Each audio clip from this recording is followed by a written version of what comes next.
तो जनाब, एप्पल से चीज़ लेना भी ना एक काम होता है। इवन दो कि पैसे आप ख़ुद खर्च रहे हैं, आप कस्टमर हैं, बट नहीं, हम आपको अपॉइंटमेंट देंगे और आपने चेक इन विंडो के दौरान, जो कि मेरे केस में 2:45 से 3 बजे है, तो आपने उसमें हमारे पास पहुंचना है ताकि आपका एक्सपीरियंस स्मूथ रहे। स्मूथ वमूथ कोई नहीं देगा, मुझे पिछले एक्सपीरियंस से याद है, आपको लाइन में ही लगना पड़ता है। लेकिन आज चूँकि लॉन्च डे है तो वो ज़रा उसको ऑर्गेनाइज़ रखना चाह रहे हैं। तो अभी बहरहाल हम यहाँ पे एक बर्लिंगटन में मॉल है जिसका नाम है मेपल व्यू सेंटर, वहाँ पे एप्पल स्टोर है, वहाँ पे हम जा रहे हैं और वहाँ से पिक करना है हमने फ़ोन। फॉल आ गई आपके सामने, रंग दरख्तों के चेंज हो गए हैं, सितंबर का महीना है और इसके बाद अक्टूबर जो है वो फुल टाइम फॉल है और फिर नवंबर से जो है वो मोस्ट लाइकली एक आधी बर्फ़ पड़ेगी और सर्दी शुरू हो जाएगी। मिलते हैं आपसे थोड़ी देर तक। I'm good to go? Yeah, All right, awesome. good. Thank you. No problem. Enjoy it. Yeah. लें जनाब, this is the iPhone 17 Pro। ये है 512 GB, मैं चेक कर लूँ, बिल्कुल 512 GB कॉस्मिक ब्लू में, कॉस्मिक ऑरेंज में, सॉरी, सील्ड है बिल्कुल। थोड़े से हाथों का कुछ मेकअप शेकअप लग गया, बट ये रहा डब्बा। इंटरेस्टिंग कलर है, खोल के देखेंगे फिर आपको बताएंगे कि क्या है। ओके जी, ये हैं सारे फ़ोन्स, जस्ट इन केस कोई देखना चाहे। ये है 17, ये भी है 17, ये भी है 17, डिफरेंट कलर्स हैं। ये वाइट में है और ये इंटरेस्टिंग ब्लैक है, मैट सी फिनिश के अंदर। और दूसरी तरफ अगर उधर आएँ तो ये है जनाब आईफोन एयर। इंटरेस्टिंग, बहुत ही लाइट है, बहुत ही बारीक है, एक्स्ट्रा ही बारीक है, टाइटेनियम का इसका फ्रेम है। इंटरेस्टिंग। और ये उसमें वही रंग है, आई डोंट नो इसमें और भी रंग थे। ओह, ये हल्का सा स्काई ब्लू सा कलर, आई डोंट नो कैमरे में कितना अच्छा आ रहा है। और ये रहा ब्लैक। और उसके बाद ये रहा iPhone 17 Pro जो हमने लिया है, ये ब्लू में है। हमारा इससे थोड़ा सा डिफरेंट होगा, बट हाँ अच्छी फ़ील है। बाकी अपना यूनिट जब खोलते हैं तो उसको देखते हैं। आ जाए।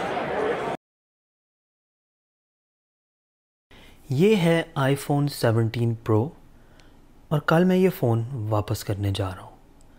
इस वीडियो में मैं आपको बताऊँगा कि मैंने ये फ़ैसला क्यों किया, और अगर आप में से कोई ये फ़ोन ख़रीदने के बारे में सोच रहा है तो आप ये वीडियो एंड तक ज़रूर देखिएगा, क्योंकि हो सकता है आपको कुछ एक दो काम की चीज़ें पता चल सकें। थोड़ा सा हिस्ट्री और कॉन्टेक्स्ट को समझ लेते हैं। ये है iPhone 13 Pro और इससे पहले मेरे पास ये फ़ोन था। ये फ़ोन मैंने जुलाई 2022 में ख़रीदा था और इस फ़ोन का रंग मुझे उस वक्त बहुत शानदार लगा था। इस फ़ोन की बिल्ड क्वालिटी बहुत अच्छी थी, स्टेनलेस स्टील का फ्रेम था, ग्लास के फ्रंट और बैक थे, कैमरा क्वालिटी बहुत बेहतरीन थी उस वक्त के लिहाज से, और कोई काम ऐसा नहीं था जो ये फ़ोन ना कर सकता।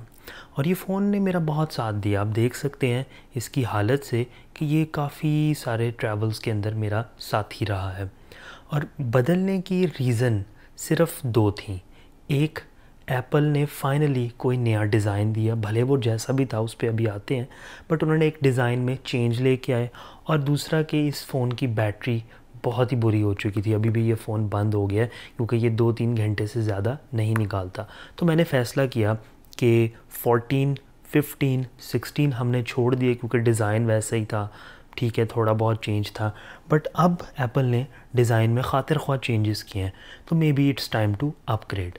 और इस सोच के साथ मैंने कनाडा में 19 सितंबर यानी जो लॉन्च डे था, वहाँ एप्पल के स्टोर के आगे लाइन में लगा मैं जाके, और वहाँ पे हमने ये फ़ोन ख़रीदा। घर आके मैंने इस फ़ोन को अनबॉक्स किया और इवन दो कि मैं अनबॉक्सिंग्स टीवी पे देख चुका था, मुझे एक डिसअपॉइंटमेंट हुई कि वक्त के साथ साथ एप्पल ने डब्बे में से सारी ही चीज़ें ख़त्म कर दी हैं। सबसे पहले आपके एयरफोन्स ख़त्म किए, उसके बाद आपकी चार्जर ब्रिक ख़त्म कर दी, और अब यहाँ नॉर्थ अमेरिकन मॉडल्स के अंदर सिम ट्रे रिमूवल टूल भी ख़त्म कर दिया, क्योंकि इस फ़ोन के अंदर सिम डालने की कोई जगह नहीं है, ये ई सिम ओनली है।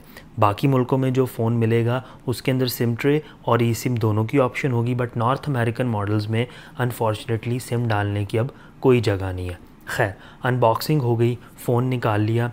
फ़ोन को जैसे ही आप हाथ में पकड़ते हैं तो आपको एक फ़ीलिंग आती है कि यार ये प्रो फ़ोन नहीं लगता, इवन दो कि ये फ़ोन मुझे 2200 कनेडियन डॉलर्स का पड़ा है, यानी पाकिस्तानी 4,40,000 मोटा मोटा अंदाज़ा। उस लिहाज से इस फ़ोन की बिल्ड क्वालिटी कोई ख़ास नहीं है। ये उसी एलुमिनियम से बना है जिससे आईफोन 17 रेगुलर बना है, जबकि ये फ़ोन जब रिलीज़ हुआ था तो प्रो मॉडल्स और रेगुलर मॉडल्स में फ़र्क रखा जाता था। आम मॉडल एलुमिनियम के बनते थे और इसको स्टेनलेस स्टील का फ्रेम दिया, जिसकी वजह से फ़ोन थोड़ा हैवी ज़रूर हो गया, लेकिन इसकी जो फ़ील है ये एक ऐसे ईंट की तरह फ़ील होता है जो लड़ाई में भी काम आ सकता है। और आई थिंक इसका ये स्ट्रक्चर और इसकी रिजिडिटी रीज़न है कि ये इतना सब कुछ हो जाने के बाद आज तक चल रहा है। लेकिन इसके बारे में ये कहना मुश्किल है। क्यों? क्योंकि इसके अंदर वही एलुमिनियम यूज़ हुआ है जो आपके रेगुलर आईफोन में है। तो जैसे ही आप इसको पकड़ते हैं आपको कोई डिफरेंट प्रीमियम फ़ील नहीं आती। हाँ, यूनिबॉडी डिज़ाइन है, डिज़ाइन अपने लिहाज से यूनिक है, अभी हम उस पर आते हैं। बट फर्स्ट इम्प्रेशंस जैसे ही आप इस फ़ोन को पकड़ते हैं तो aluminium being a softer metal, उसकी वो प्रीमियम फ़ील नहीं आती जो कि स्टेनलेस स्टील की आती है, या बल्कि अगर आपने 15 या 16 इस्तेमाल किए तो उनमें टाइटेनियम यूज़ किया गया था, जो कि ऑल्सो एक प्रीमियम मेटल है, इवन दो कि वो स्टेनलेस स्टील से थोड़ी हल्की है, बट रिजिडिटी में उसके बराबर या उससे बेहतर है। लेकिन aluminium does not scream quality मेरे नज़दीक। रेगुलर आईफोन्स में एलुमिनियम ही इस्तेमाल हो रहा है, लेकिन प्रो मॉडल्स से हम एक्सपेक्ट करते हैं कि इनकी बिल्ड क्वालिटी थोड़ी सी ऊपर होगी, वो चीज़ यहाँ पे नहीं है। हाँ, एजेस उन्होंने राउंड कर दिए, पकड़ने में थोड़ा सा आसान है, लेकिन पकड़ने में एक प्रीमियम फ़ील नहीं आती है आपको। अब आते हैं हम इसके डिज़ाइन के ऊपर। डिज़ाइन देखें जी, सब्जेक्टिव होता है। हो सकता है 10 लोगों को आप खड़ा करें, उसमें से 6 लोग कहें कि हाँ यार बड़ा अच्छा डिज़ाइन है, चेंज कर दिया। 3 लोग आपको कहें कि नहीं यार बिल्कुल ही बोंगा है, वैसा ही है। और एक आपको कहे कि भाई एप्पल होता ही फजूल है। लेकिन हम इसको थोड़ा सा इसके एलिमेंट्स के ऊपर परखते हैं, सब्जेक्टिव असाइड, लेकिन हम ऑब्जेक्टिव रहने की कोशिश करते हैं। अगर मैं आपको फ़ोन करीब से थोड़ा दिखाऊं तो फ़ोन का लेआउट है जी, ये ऊपर इतना चौड़ा एरिया इन्होंने कैमरे को दे दिया, ठीक है। पूरा फ़ोन नहीं मोटा किया, आहिस्ता आहिस्ता मोटा कर रहे हैं, इतना किया, अब उसको बढ़ा दिए, अब आगे जाके इतना कर देंगे और फिर पूरा फ़ोन ही मोटा हो जाएगा। तो खैर, एंटेना बैंड्स फ़ोन के इर्द गिर्द काफ़ी जगह पाए जाते हैं। ये नॉर्थ अमेरिकन मॉडल्स में ये ऊपर इतना बड़ा ये प्लास्टिक का एरिया दिया हुआ है जो कि 5G millimetre wave antenna band है। फिर उसके बाद ये जो कैमरा प्लेटो जिसको वो कह रहे हैं, इसके अराउंड भी एक प्लास्टिक का कह लें एंटेना बैंड है। ये एंटेना बैंड, ये एंटेना बैंड, ये एंटेना बैंड, ये एंटेना बैंड। अब मैं एंटेना बैंड को इतना क्यों रो रहा हूँ? इस फ़ोन में भी एंटेना बैंड्स हैं, 1 2 3 4 और ये रहा आई थिंक 5 ऊपर, और नीचे भी है 6 एंटेना बैंड्स इसमें भी हैं। लेकिन इसके अंदर स्टेनलेस स्टील के फ्रेम में जो प्लास्टिक के एंटेना बैंड इंटीग्रेट किए गए हैं उनकी क्वालिटी बहुत बेहतर है इस फ़ोन के एंटेना बैंड से। और उसका सबूत ये है कि ये जो 5 मिलीमीटर वाला ऊपर आप देख रहे हैं antenna band, I don't no camera कितना अच्छा इसको पिक कर पा रहा है, मैं यहाँ मैक्रो शॉट डाल दूँगा। इसके ऊपर स्कफ्स और स्क्रैचेस अभी से बनना शुरू हो गए और अभी इस फ़ोन को आए हुए 12वां दिन है और मैंने इसको हमेशा केस के अंदर रखा है। तो अगर मैंने केस के अंदर ना रखा हो और आपके ये जेब में हो तो आई डोंट नो इसके साथ और क्या होगा। तो ये मेरा पहला या दूसरा कह लें रेड फ्लैग था इस फ़ोन की बिल्ड क्वालिटी को लेके। पहली बात थी कि एलुमिनियम है, दूसरा इसका प्लास्टिक स्कफ़ कर रहा है सिर्फ 12 दिनों के बाद। अच्छा खैर, हम डिज़ाइन की तरफ वापस आ जाते हैं। तो ये उन्होंने दे दिया कैमरा, उसके नीचे उन्होंने ये ग्लास की खिड़की सी दी हुई है, ठीक है जी। ये ज़रूरी है क्योंकि अब वायरलेस चार्जिंग और मैग सेफ़ है, वो आपने कनेक्ट करनी है एक्सेसरीज़ और फ़ोन को चार्ज करना है। मेटल के थ्रू फ़ोन चार्ज नहीं हो सकता, तो इसलिए उनको ग्लास की बैग कहीं ना कहीं देनी थी, तो उन्होंने इतनी सी खिड़की दे दी। अब अगर आप इस फ़ोन को देखें और इस फ़ोन को देखें, नोटिस करें यहाँ पे एप्पल का लोगो बिल्कुल सेंटर में है। पुराने फ़ोन्स में आईफोन 6, 7, 8 तक वो लोगो यहाँ पे होता था, थोड़ा हाई अप। फिर उन्होंने आईफोन 10 से आई बिलीव इसको मिडल में कर दिया, जो कि मुझे काफ़ी अच्छा लगा। इन्होंने एफसीसी रेगुलेशन के स्टिकर्स ख़त्म कर दिए, फ़ोन का लोगो बिल्कुल मिडल में आ गया। बड़ी नीट क्लीन लुक थी इस फ़ोन की और इसके बाद आने वाले कुछ फ़ोन्स की।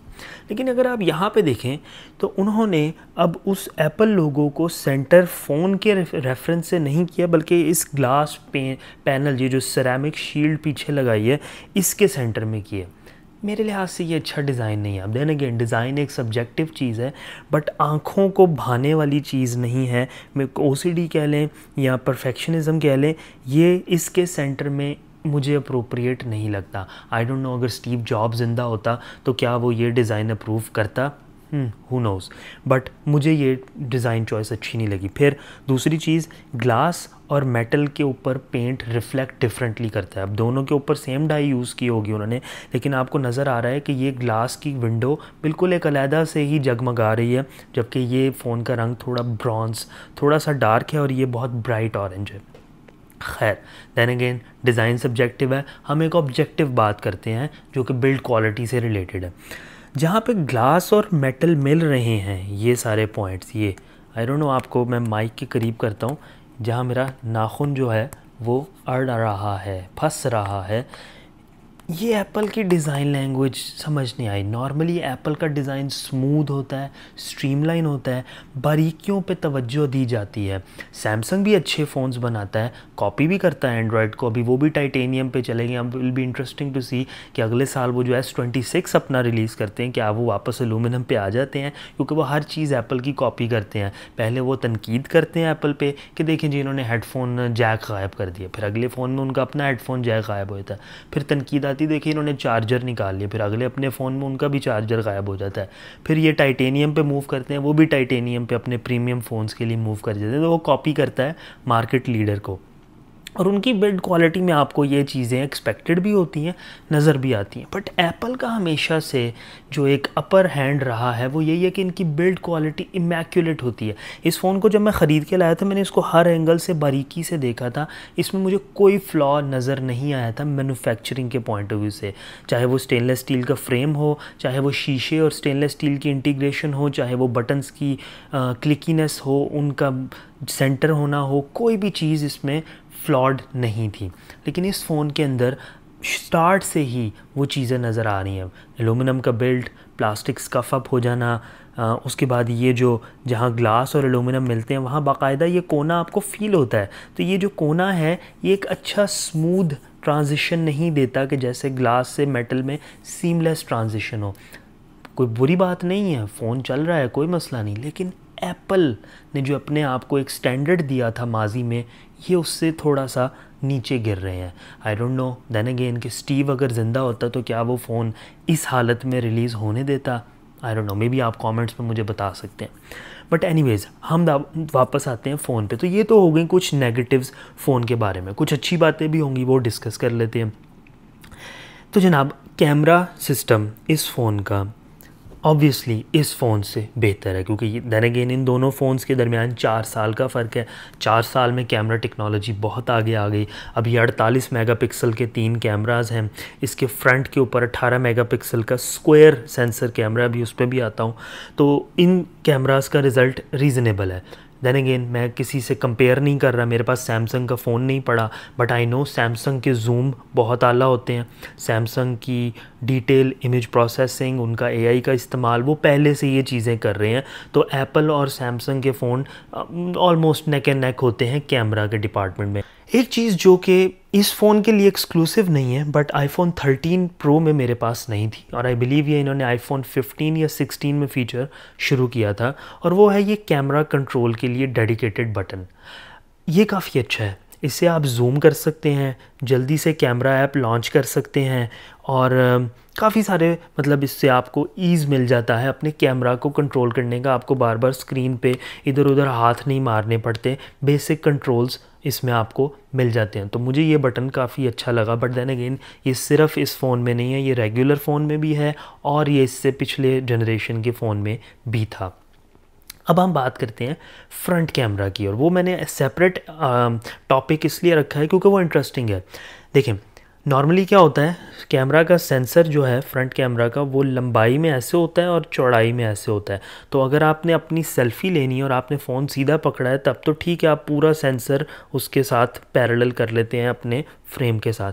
लेकिन अगर आपने वाइड शॉट लेना है तो आपको फ़ोन यूं घुमाना पड़ता है ताकि आप फ़ोन के लंबे रुख पे, यानी सेंसर के लंबे रुख के साथ पैरेलल हों और तस्वीर जो आप चाह रहे हैं जिसमें ज़्यादा लोग खड़े हैं या ज़्यादा बड़ा शॉट आपको चाहिए तो वो आ जाए।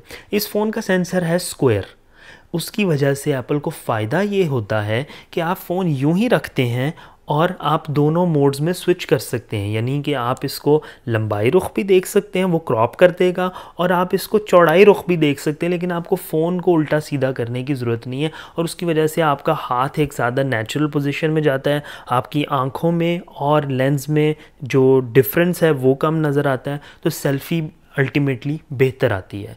तो ये एक एप्पल ने काफ़ी अरसे बाद कोई छोटी ही सही लेकिन इनोवेशन की है जो कि और मार्केट में भी कोई नहीं कर रहा। और मैं एप्पल से, being a user of Apple for the last let's say 11 साल, मैं ये एक्सपेक्ट करता हूँ कि वो कुछ ना कुछ ऐसा करेंगे जो बाकियों ने या तो ना किया हो, या अगर किया हो तो उससे बेहतर ये खुद कर सके।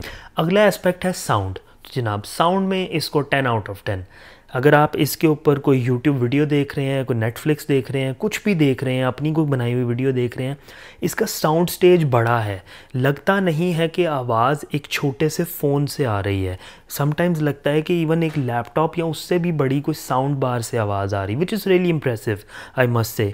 इस फ़ोन की आवाज़ अब आके मुझे अंदाज़ा होता है बहुत टिनी लगती है इसके मुकाबले में। अपने ज़माने में ये भी बहुत अच्छा था और बहुत सारे दूसरे फ़ोन से बेहतर था, बट इसकी आवाज़ ऑब्जेक्टिवली स्पीकिंग बहुत सारे फ़ोन्स, क्या एप्पल के अपने पुराने फ़ोन से बहुत बेहतर है। साउंड स्टेज वाइड है, आवाज़ में गहराई है, डेप्थ है, बेस है, वोकल्स क्लियर हैं, साउंड स्टेज देन अगेन बहुत बड़ा है। तो अब फ़ोन के साइज़ के लिहाज से आवाज़ 10 आउट ऑफ 10। अगली बात करते हैं प्रोसेसिंग पावर की।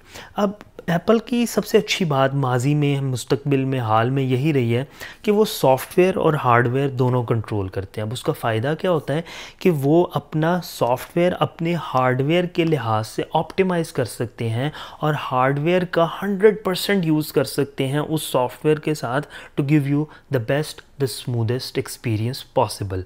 एंड्रॉयड के केस में क्या होता है, सॉफ्टवेयर बनाता है गूगल, फिर हार्डवेयर पार्टनर्स हैं उसके, सैमसंग, हुआवे, शाओमी, ये वो सारे अपना फ़ोन बनाते हैं, फिर उस पर उन्होंने अपनी स्किन डालनी होती है। तो वो 2-3 चीज़ें जब इंटीग्रेट होती हैं तो एंड प्रोडक्ट इतनी एफिशिएंट नहीं होती, उसमें लैग होता है, उसमें बग्स ज़्यादा होते हैं। हाँ, बग्स इसमें भी होते हैं, लेकिन एप्पल उसको फ़िक्स कर लेता है और वो फ़िक्स करना उनके लिए जल्दी और आसान होता है क्योंकि सारा इकोसिस्टम वो कंट्रोल करते हैं। बट यहाँ पे अगर प्रोसेसिंग पावर की बात की जाए तो इवन दो कि A19 Pro latest and greatest chip होगी, but to be really honest day to day use में मुझे इन दोनों में कोई फ़र्क नहीं नज़र आता। बहुत सारे लोग इससे डिसएग्री करेंगे, बट मैं आपको अपना एक्सपीरियंस बता रहा हूँ। अगर आप अपने फ़ोन पे कैपकट पे एडिटिंग करते हैं, आपने फ़ोटोशॉप किया हुआ उस पर थोड़ी बहुत एडिटिंग कर लेते हैं, इंस्टाग्राम यूज़ कर रहे हैं, यूट्यूब यूज़ कर रहे हैं, चैट GPT यूज़ कर रहे हैं, सारी चीज़ों में ये दोनों फ़ोन ऑलमोस्ट कंपेरेबल हैं। मे बी आधा सेकंड, मे बी 0.25 सेकंड का फ़र्क होता हो चीज़ें खुलने में, बंद होने में। हाँ, हो सकता है मैं अगर 4K वीडियो प्रोसेसिंग लगाऊं दोनों पे तो ये फ़ोन पहले कर ले, लेकिन मैं चूँकि नॉर्मली अपनी एडिटिंग कंप्यूटर पे करता हूँ, मैं प्रीमियर प्रो यूज़ करता हूँ अपने लैपटॉप पे या अपने डेस्कटॉप पे, तो मेरे लिए वो चीज़ इतनी मानिए नहीं रखती। लेकिन डे टू डे यूजेज में मुझे एक 4 साल पुराने आईफोन में और इसमें कोई इतना ख़ास फ़र्क नहीं नज़र आता। अब अगर इसी टॉपिक पे रहें तो एप्पल इंटेलिजेंस पिछले 1-2 साल से एप्पल बहुत मंजन उसका बेच रहा है कि जी हम अपनी चिप्स को इतना ताकतवर इसलिए बना रहे हैं कि एप्पल इंटेलिजेंस चल सके। सीरी जो है वो चैट GPT से बैकएंड पे कम्युनिकेट करके ज़्यादा एडवांस जवाब दे सके, ज़्यादा ह्यूमन फील हो, ज़्यादा आपको फ़ायदा दे सके। अभी तक ऐसा हो नहीं सका और वो चीज़ उनसे लॉन्च हो नहीं पा रही, इवन दो उनका हार्डवेयर काफ़ी एडवांस है। इसमें 12 GB रैम है और इसका जो A19 Pro है, अगर उसको एप्पल्स फॉर एप्पल्स कंपैरिजन किया जाए किसी एंड्रॉयड काउंटर पार्ट से, तो ये फ़ोन बेंचमार्क्स में बहुत आगे है, बहुत आगे ना भी हो, एटलीस्ट आगे है। यानी ये हार्डवेयर वाइज काफ़ी एडवांस्ड है और आज के लेवल पे है, बट एप्पल की इंटेलिजेंस और वो सॉफ्टवेयर का पार्ट आज भी एंड्रॉयड से, सैमसंग से बहुत पीछे है। आई डोंट नो क्यों, लेकिन वहाँ पे पीछे है।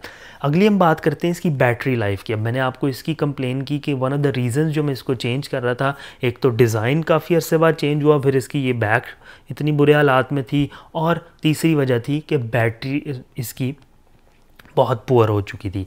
तो जनाब इसकी बैटरी लाइफ बेहतर है, डेफिनेटली अच्छी है, एक से ज़्यादा दिन आप निकाल सकते हैं। अब वो डिपेंड करता है हाईली कि आप ऐप्स कौन सी यूज़ कर रहे हैं, आपका स्क्रीन टाइम कितना है, आप ऐप्स किल करते हैं ये नहीं करते, आपका टेम्परेचर जहाँ आप रहते हैं, वो 100 चीज़ें हैं जो कि बैटरी लाइफ को अफेक्ट करती हैं। तो मेरा बताया हुआ फिगर हो सकता है आप पे अप्लाई ना करे, बट आप पे ये ज़रूर अप्लाई करेगा कि अगर आपके पास आईफोन 13 है या इससे पुराने फ़ोन्स हैं तो आईफोन की बैटरी अब काफ़ी बेहतर है और ये एक दिन या इससे ज़्यादा निकाल लेता है एटलीस्ट अभी, क्योंकि वो ऑब्वियसली वक्त के साथ इसकी बैटरी की हेल्थ गिरेगी और फिर ये शायद इतना एफिशिएंट ना रहे, लेकिन अभी के लिए बैटरी गुड।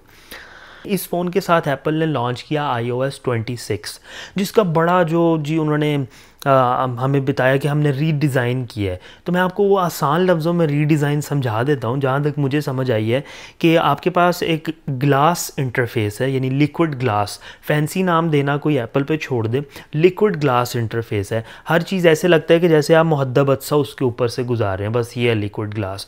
तो जो चीज़ एंड्रॉयड में 2010 से हमारे पास थी कि आप थीम, आइकन पैक, ये वो ऐप वहाँ प्ले स्टोर से डाउनलोड करके कुछ भी अपने फ़ोन को कस्टमाइज़ करके बना सकते हैं, एप्पल ने फाइनली आपको उसका कुछ वर्जन, अपना बनाया हुआ वर्जन, एप्पलेस्क वर्जन दिया है। ठीक है, वो रिफाइंड है, जैसे कि मैंने कहा एप्पल फीचर तब लेके आता है जब वो बड़ा फाइन ट्यून्ड हो चुका हो, लेकिन ये एक ऐसा फीचर जो 2010 से एंड्रॉयड फ़ोन्स में है, 2025 में अगर आप उसको ऐसे शो करें कि आज से पहले हुआ ही नहीं और ये इस फ़ोन के लिए या इस सॉफ्टवेयर वर्जन का सबसे अच्छा और बेहतरीन फ़ीचर है कि हमने पता नहीं क्या कर दिया, तो आई थिंक ये थोड़ा सा अजीब लगता है। ऐसा लगता है वो समझते हैं कि एप्पल ख़रीदने वाले या उनके कस्टमर बेवकूफ़ हैं।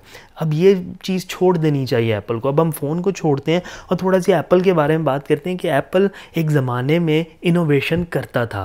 पहला आईफोन जब आया तो वो दुनिया के लिए एक नई चीज़ थी, उस वक़्त उस तरह की चीज़ एग्जिस्ट ही नहीं करती थी।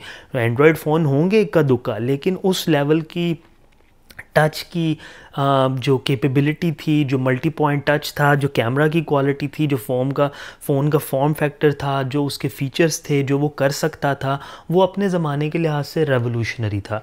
लेकिन अब आहिस्ता आहिस्ता आहिस्ता आहिस्ता आहिस्ता, ठीक है मैं मानता हूँ कि हर वक्त इनोवेशन की स्पीड वैसी नहीं रहती, लेकिन द प्राइस, जिस तरह से वो उसको सेल करते हैं मार्केटिंग वाइज, जो वो अपने आप को पेश करते हैं, वो सब अब एक्चुअल प्रोडक्ट के साथ लाइन अप नहीं करता। ये फ़ोन इस फ़ोन से बेहतर था, क्योंकि जब मैंने ये ख़रीदा था ऑब्वियसली टेक्नोलॉजी एडवांस की है, वो हमने बात कर ली है, लेकिन जो फीलिंग इसको लेके एक नई एप्पल प्रोडक्ट के साथ मुझे उस वक्त मिली कि हाँ मेरे पास सबसे पहले था जी आईफोन 6, फिर था XR, और बल्कि 6, 6S, XR और उसके बाद ये। तो जब XR के बाद मैंने ये लिया तो मैंने कहा हाँ यार ये एक अपग्रेड बनता था, ये build quality wise, camera wise, sound wise, battery wise ये फ़ोन वाकई अपग्रेड कहलाया और मेरे दिल को लगा कि हाँ ये सही पैसे खर्चे हैं।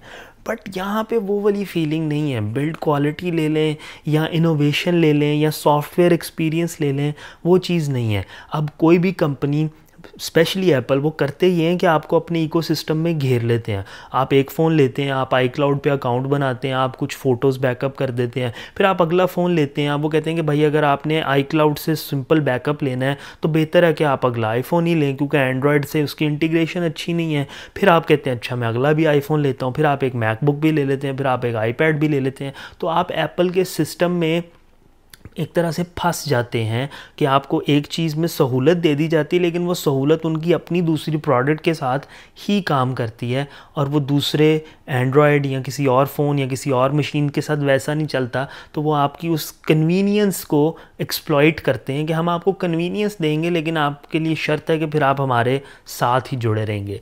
मॉडल अच्छा है, लेकिन वो तब तक काम करता है कि अगर प्रोडक्ट जो आप दे रहे हैं वो मार्केट में एक तो कम्पीट कर रही हो एक सही लेवल पे, और दूसरा कंज्यूमर को आप बेवकूफ़ ना समझें। आजकल के बच्चे को चैट जीपीटी का एक्सेस है, यूट्यूब, इंटरनेट, हर चीज़ फिंगर टिप्स पे है। तो अगर एप्पल अपने 2007 वाले टैक्टिक्स आज भी लगाएगा ना तो वो पकड़े जाएंगे और एन मुमकिन है कि कुछ सालों में एप्पल का ज़वाल हो जाए, क्योंकि जिसको अरूज है उसको ज़वाल है। इस बात पे ये वीडियो मैं ख़त्म करता हूँ। बहुत सारे नेगेटिव्स पॉजिटिव्स हमने कर लिए डिस्कस। द फैक्ट रिमेंस कि मैं कल जाके ये फ़ोन वापस कर रहा हूँ। आई थिंक अभी इस पे पैसे खर्चना $2200 इतना कोई मुझे समझ नहीं आया। रही बात इसकी, तो मे बी मैं इसकी बैटरी चेंज कर लूँ, बैक रिप्लेस कर लूँ, हाँ वो ख़र्चा होगा। या वर्स्ट केस सिनारियो मैं कोई iPhone 14 या 15 ले लूँ। 15 देखूँगा क्योंकि वो टाइटेनियम था, तो may be 15 pro used market में या कहीं इधर उधर वो देखा जा सकता है। बट इसके बाद ये वाला अपग्रेड इतना कोई खातिर ख्वाह फील नहीं हुआ। अपना बहुत सारा ख्याल रखिएगा। मुझे कमेंट्स में बताइएगा कि इन बातों से आप एग्री करते हैं, किन बातों से आप डिसएग्री करते हैं। आप में से किन लोगों ने ये फ़ोन ले लिया, कौन लोग ये फ़ोन ख़रीदने के बारे में सोच रहे हैं, और क्या मेरी वीडियो आपको हेल्पफुल लगी। अपना बहुत सारा ख्याल रखिएगा, मुझे अपनी दुआ में याद रखिएगा। आपसे इंशाल्लाह मुलाकात होगी किसी अगली वीडियो में। तब तक के लिए अल्लाह हाफ़िज़।